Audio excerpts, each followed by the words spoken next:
নমস্কার বন্ধুরা, আমার চ্যানেলে আপনাদেরকে স্বাগত।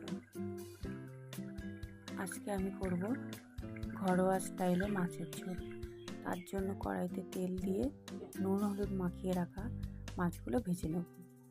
মাছগুলো ভেজে নিয়ে তুলে নেব।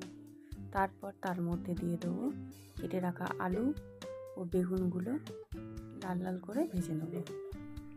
তারপর ওই তেলের মধ্যেই জিরে, কারি পাতা ও পেঁয়াজ কুচি দিয়ে দেবো।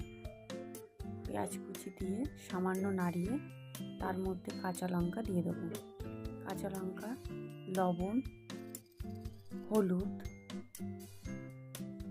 জিরে গুঁড়ো দিয়ে তার মধ্যে দেব লঙ্কার গুঁড়ো দিয়ে সামান্য নাড়িয়ে তারপর ভেজে রাখা আলুগুলো দিয়ে কষিয়ে নেব। কষিয়ে তার মধ্যে জল দিয়ে দেবো। জল দিয়ে ঢাকা দিয়ে ফুটে উঠলেই তার মধ্যে ভেজে রাখা বেগুন ও মাছগুলো দিয়ে দেবো। তারপরে আবারও ঢাকা দিয়ে দেবো। ঢাকা দিয়ে ফুটে উঠলে তৈরি। তারপরে ধনেপাতা কুচি দিয়ে নামিয়ে নেব। আমার রান্নাটি যদি ভালো লেগে থাকে তাহলে সাবস্ক্রাইব করুন ও শেয়ার করুন।